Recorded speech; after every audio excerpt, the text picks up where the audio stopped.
ఇప్పటి వరకు అందరూ మాట్లాడిన అన్ని గుర్తుపెట్టుకున్నారు. మనం ఇప్పటి నుండి చేయాల్సింది కార్యాచరణ, అందరి మధ్యలో ఉండాల్సింది ఐకమత్యం. ఇంతకుముందే చెప్పారు చాలా మంది, విభజించు పాలించు అంటే కొంతమందిని విడగొట్టి వాళ్ళకు ఆశలు అవి ఇవి చూపించి వాళ్ళని వాళ్ళ వైపు తిప్పేసుకొని కొంతమంది రైతులు ఇచ్చేస్తున్నారు మీరు కూడా ఇవ్వండి అనే రీతిలో మనల్ని ఆ రకంగా ప్రిపేర్ చేసే దొంగలు ఉంటారు మన మధ్యలో. కాబట్టి జాగ్రత్తగా ఉండి ఎవరు ఏం చెప్పినా కాని చేయకుండా మనం మన భూమిని గుంజుకోవడానికి ఎవరికి అధికారము లేదు, నా భూమి నాకే కావాలని గతంలో ఏ విధంగా రైతాంగ సాయుధ పోరాటం చేసి కర్రలు పట్టి తరిమి కొట్టినమో అదే రీతిలో ఈ రోజు ఎవరు సర్వేకి వచ్చినా గాని ఎవరు భూమి మీదకి వచ్చినా గాని ఆ విధంగా తరిమి కొట్టే విధంగా మన లోపల గుండె ధైర్యం ఉండాలని ఈ సందర్భంగా మీ అందరికీ విజ్ఞప్తి చేస్తున్నా. ఏ చట్టము మనకి ఇష్టం లేకుండా మనం బలవంతంగా భూములను గుంజుకోలేదు. కాబట్టి ఇవాళ ఎవరో పోరాటం చేస్తే వాళ్ళతో పాటు మా భూమి కూడా ఉంటది, పోతే ఉంటది, వాళ్ళది పోతే మాది పోతుంది, వాళ్ళది ఉంటే మాది ఉంటది అనే రీతిలో మనం ఎవరము అప్రమత్తంగా ఉండకుండా ప్రతి ఒక్కరు కూడా జాగ్రత్తగా ఉండాలి. ప్రతి ఒక్కరు కూడా ఉద్యమంలో మమేకమయ్యాలి. ఐకమత్యం ఉంటేనే, ఇంతకుముందు పెద్దలు అన్నలు చెప్పారు, ఢిల్లీ ఉద్యమ స్ఫూర్తి 750 మంది చచ్చిపోయినా గాని 0 degrees మంచులో చలిలో ప్రాణాలు పోతున్నా గాని వాళ్ళు పట్టు వదలకుండా ఈ రోజు ఉద్యమాన్ని చేసి అనుకున్నది సాధించి భారతదేశానికి ఒక దిశానిర్దేశం చేసిళ్ళు. కార్పొరేట్ శక్తుల నుండి వ్యవసాయ రంగాన్ని కాపాడిళ్ళు.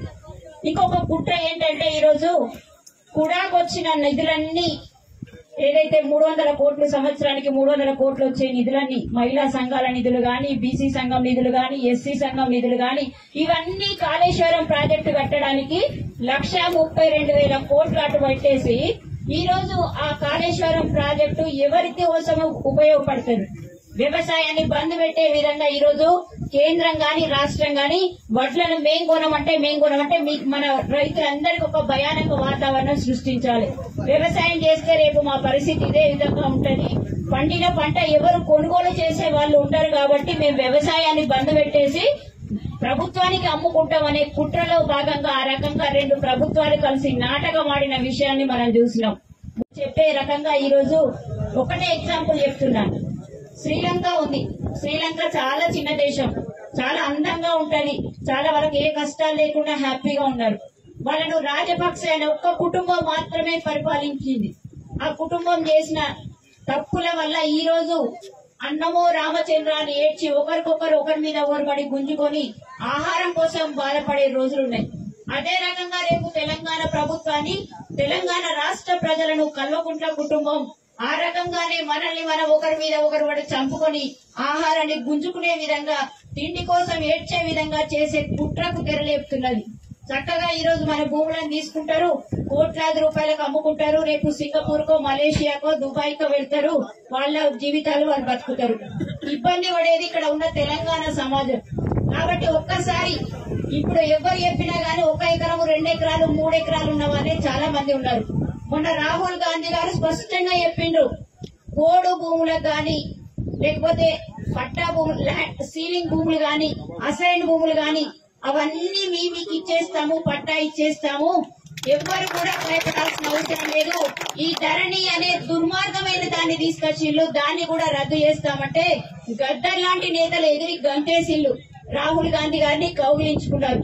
అంటే ఏ రకంగా ఈ రోజు కాంగ్రెస్ పార్టీ వస్తే రైతులకు లాభం అనే రీతిలో భరోసా నింపడం కోసం రాహుల్ గాంధీ గారు వచ్చి ఆ రకంగా మాట్లాడింది. కాబట్టి దయచేసి ఎవ్వరు కూడా, ఇది అందరి బాధ్యత, ఎవరిదో బాధ్యత కాదు, ఇవన్నీ మన భూములు, మన బాధ్యత. ఏదైతే కాంగ్రెస్ పార్టీ తోటే రైతు యొక్క వ్యవసాయం పండగ అనే రీతిలో మళ్లీ చేసి చూపించే దిశలో అడుగు వేస్తారు. కాబట్టి మన నియోజకవర్గం పెద్దలు ఇనుగాల వెంకట్రామరెడ్డి అన్న ఏ మెసేజ్ ఇచ్చినా గాని అందరూ రైతులు క్షణాల మీద అక్కడ చేరుకుని నిరసన కార్యక్రమాన్ని గాని ఐకమత్యాన్ని గాని చాటి చెప్పాల్సిన అవసరం ఉందని ఈ సందర్భంగా మీ అందరికీ పేరు పేరున దండం పెడుతున్నాను. జై జవాన్, జై కిసాన్. ఎవరైతే అంటే డబ్బులను ఎత్తుకెళ్లే దొంగలను చూసాము, నగలను ఎత్తుకెళ్లే దొంగలను చూసాము, మిగతా కార్లను వాటిని ఎత్తుకెళ్లే దొంగలను చూసాం, గానీ భూములను ఎత్తుకెళ్లే దొంగలను మొట్టమొదటిసారిగా ఈ కల్వకుంట్ల కుటుంబాన్ని చూస్తున్నాం. ఈ రోజు వరంగల్ మీద కన్నుబడ్డది. అందుకే కేటీఆర్ గారు పదే పదే వరంగల్కి వచ్చేసి ఇక్కడ ఉన్న కోట్లాది రూపాయల భూములను ఏ విధంగానైనా రైతుల దగ్గర నుండి లాక్కోవాలి, ఏ విధంగానైనా వాళ్ళ దగ్గర నుండి తీసుకొని ప్రభుత్వ ఖజానాలో వేసుకోవాలి, వాళ్ళ నాయకులకు అప్పనంగా కట్టబెట్టాలని కుట్రతోటే ఈ రోజు తెలంగాణ రాష్ట్ర సమితి ప్రభుత్వం కాస్త తెలంగాణ రియల్ ఎస్టేట్ సమితి బ్రోకర్లుగా ఏజెంట్లుగా పనిచేస్తూ ఈ రోజు రైతులను ఏ విధంగా ఇబ్బంది పెడుతున్నదో చూస్తున్నాం. దాదాపు 22,000 ఎకరాల భూమి అంటే అది మామూలైన విషయం కాదు. ఇదే కాకుండా హన్మకొండ వరంగల్ అర్బన్ కు సంబంధించిన గతంలో పివి నరసింహారావు ఏదైతే 138 ఎకరాలకు పట్టా భూమి ఇచ్చాడో ఆ పట్టా భూమిని కూడా ఈ రోజు ఫుడ్ ప్రాసెసింగ్ పేరుతోటి మళ్లీ తిరిగి తీసుకునే కుట్ర చేస్తున్నారంటే వీళ్ళు మొత్తం భూములను అమ్ముకోవడము, దోచుకోవడము, తర్వాత విదేశాలకు పారిపోదామనే కుట్రలో మాత్రమే ఈ రకంగా చేస్తుంది. కాబట్టి ఏదైతే దొంగదారిన తెచ్చిన ఈ ల్యాండ్ పూలింగ్ చట్టాన్ని వెంటనే వెనక్కి తీసుకోవాలి. రైతులను భయభ్రాంతులకు గురి చేసే విధంగా ఉండకూడదు. ఈ రోజు పట్టెడన్నం కరోనా టైంలో కూడా పట్టెడన్నం పెట్టి 6 కాలం కష్టపడ్డ రైతును ఇబ్బంది పెట్టే విధంగా చేస్తే ఏ ప్రభుత్వాలు కూడా మనుగడ సాగించవని ఈ సందర్భంగా హెచ్చరిస్తున్నాం. హాయ్ ఫ్రెండ్స్, మా టుడే టుమారో యూట్యూబ్ ఛానల్ చూస్తున్నందుకు చాలా థ్యాంక్స్. మరిన్ని లేటెస్ట్ వీడియోస్ కోసం వెంటనే సబ్స్క్రైబ్ చేయండి.